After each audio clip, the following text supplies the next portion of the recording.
നമുക്ക് എല്ലാവർക്കും അറിയാവുന്നതുപോലെ ആശാവർക്കർമാർ സെക്രട്ടേറിയറ്റിന് മുന്നിൽ നടത്തുന്ന സമരം 40ാമത്തെ ദിവസത്തിലേക്ക് കടക്കുകയാണ്.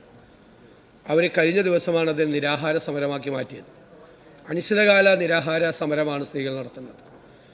അവർ നടത്തുന്ന സമരം ന്യായമായ ഒരു ആവശ്യത്തിന് വേണ്ടിയാണ് എന്ന കാര്യത്തിൽ നമുക്ക് ആർക്കും സംശയമില്ല.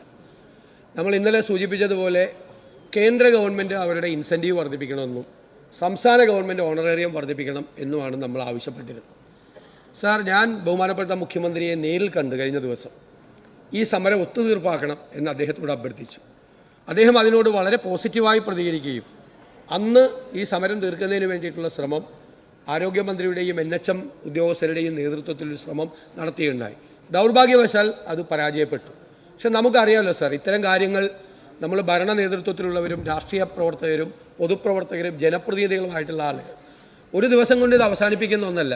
തുടർച്ചയായി അത് ചർച്ച ചെയ്ത് അതിന് പരിഹാരം ഉണ്ടാക്കാൻ ശ്രമിക്കണമെന്നാണ് ഞങ്ങളുടെ അഭ്യർത്ഥന. ഞങ്ങൾ ഈ കാര്യത്തിൽ വളരെ പോസിറ്റീവായിട്ടുള്ള ഒരു ഇടപെടലാണ് ആഗ്രഹിക്കുന്നത്. ഇത് തീർത്ത് അവസാനിപ്പിച്ച് ഈ പ്രശ്നത്തിനൊരു ശാശ്വതമായ പരിഹാരം ഉണ്ടാകണം എന്നുള്ള സതുദ്ദേശത്തോടു കൂടി തന്നെയാണ് ഈ സബ്മിഷൻ ഇവിടെ അവതരിപ്പിക്കുന്നത്. സാർ, കഴിഞ്ഞ ദിവസം ബഹുമാനപ്പെട്ട ആരോഗ്യമന്ത്രി ഡൽഹിയിലേക്ക് പോയപ്പോൾ അവർ പറഞ്ഞതും ഞങ്ങൾ അറിഞ്ഞതും കേന്ദ്ര ആരോഗ്യമന്ത്രിയായിട്ട് കൂടി ചർച്ച നടത്തുന്നതാണ്. ഞങ്ങൾ ഇവിടെ നിയമസഭയിൽ ഈ കാര്യത്തിന് വേണ്ടി ശക്തിയായി ആവശ്യപ്പെടുമ്പോൾ തന്നെ പാർലമെൻറ്റിലെ UDF MPമാർ പാർലമെൻറ്റിൻ്റെ അകത്തും പാർലമെൻറ്റിൻ്റെ പുറത്തും കേന്ദ്ര സർക്കാർ ഇൻസെൻറ്റീവ് വർദ്ധിപ്പിക്കണം എന്നാവശ്യപ്പെട്ടുകൊണ്ടുള്ള തുടർച്ചയായ സമരവും ഞങ്ങൾ നടത്തുന്നുണ്ട്. അപ്പോൾ കേന്ദ്ര ആരോഗ്യമന്ത്രിയുമായിട്ട് ഇന്നലെ കാണാൻ കഴിഞ്ഞില്ല. എന്താണ് കാര്യമെന്ന് നമുക്കറിയില്ല. അപ്പോയിൻമെൻറ്റ് എടുക്കാതെ പോയതാണ് കാണാൻ പറ്റാത്തതെന്നും അപ്പോയിൻമെൻറ്റ് ചോദിച്ചിട്ടും കിട്ടിയില്ല എന്നൊക്കെ പറയുന്നുണ്ട്. ഞങ്ങൾക്ക് അതിനെക്കുറിച്ച് അറിയില്ല. എന്തായാലും അപ്പോയിൻമെൻറ്റ് ചോദിച്ചിട്ട് കൊടുത്തില്ല ആ കേന്ദ്ര ആരോഗ്യമന്ത്രിയെങ്കിൽ അതൊരു ശരിയായ സമീപനം അല്ല എന്ന് ഞങ്ങൾ പ്രതികരിക്കുകയുണ്ടായി. അപ്പോയിൻമെൻറ്റ് എടുക്കാതെ പോയാൽ അത് മന്ത്രിയാണ് അതിനെക്കുറിച്ച് വിശദീകരിക്കേണ്ടത്. ഞാൻ ആ വിവാദത്തിലേക്കൊന്നും പോകുന്നില്ല. ഞങ്ങളുടെ റിക്വസ്റ്റ് ഗവൺമെൻറ് മുൻകൈയെടുത്ത് അടിയന്തിരമായി ഈ പ്രശ്നങ്ങൾ പരിഹരിക്കണം. കേന്ദ്ര സർക്കാരിൽ നിന്ന് അവർക്ക് ഇൻസെൻറ്റീവ് വർദ്ധിപ്പിക്കാനുള്ള നടപടികൾക്ക് നമ്മുടെ MPമാർ ശ്രമിക്കുന്നുണ്ട്. ഗവൺമെൻറ് കൂടി അക്കാര്യത്തിൽ ശ്രമിച്ച് ഈ വിഷയം നമുക്ക് ചിലപ്പോൾ ഒറ്റയടിക്ക് അവരുടെ എല്ലാ ഡിമാൻഡുകളും അംഗീകരിക്കാൻ പറ്റില്ല എങ്കിൽ പോലും നമ്മളെ കൊണ്ട് ചെയ്യാൻ പറ്റാവുന്ന തരത്തിലുള്ളൊരു നല്ല ഇടപെടൽ ഈ കാര്യത്തിൽ ഉണ്ടാകണം എന്നുള്ളൊരു അഭ്യർത്ഥനയാണ് ഞാൻ ഈ കാര്യത്തിൽ സർക്കാരിൻ്റെ മുന്നിലേക്ക് വയ്ക്കുന്നത്. ബഹുമാനപ്പെട്ട മന്ത്രി കുറേ കൂടി ഞാൻ വളരെ പോസിറ്റീവാണ് റിക്വസ്റ്റ് വെച്ചത്. അദ്ദേഹം പോസിറ്റീവായിട്ട് പറഞ്ഞത് അല്ല, പോസിറ്റീവായിട്ടല്ല. അദ്ദേഹം ഈ സമരത്തെ പൂർണ്ണമായി തള്ളിപ്പറയാണ് ചെയ്തത്. നേരത്തെ മന്ത്രിമാരെടുത്ത നിലപാട് അദ്ദേഹം കുറച്ചുകൂടി ഭാഷ മാറ്റിയെന്ന് മാത്രമേ ഉള്ളൂ.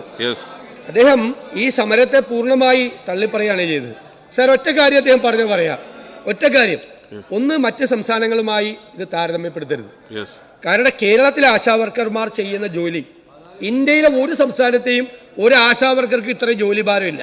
നമ്പർ 1 അത് പറഞ്ഞതാണ് നമ്മൾ.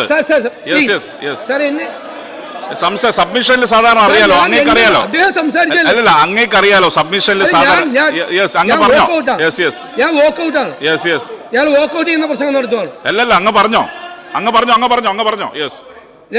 രണ്ടാമത്തെ കാര്യം അദ്ദേഹം പറഞ്ഞത് ഇവർക്ക് ട്രേഡ് യൂണിയനുകൾ ഇതിനെതിരാണ്.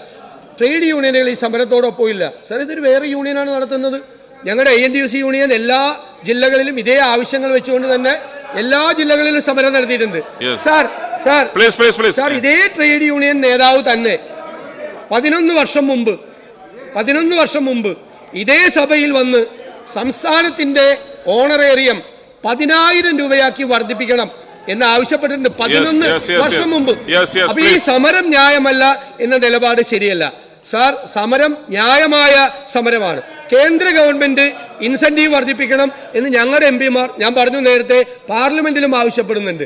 സാർ, ഈ സമരത്തെ തള്ളിപ്പറഞ്ഞ് സമരത്തിൽ ആൾ പങ്കെടുത്തില്ല എന്ന് പറഞ്ഞുകൊണ്ട് ഈ സമരം ന്യായമായ ആവശ്യത്തിന് വേണ്ടി അവർ നടത്തുന്ന സമരത്തോടൊപ്പമാണ് ഞങ്ങൾ അവരോടൊപ്പമാണ്. സാർ, അതുകൊണ്ട് ഇപ്പോഴും നിഷേധാത്മകമായ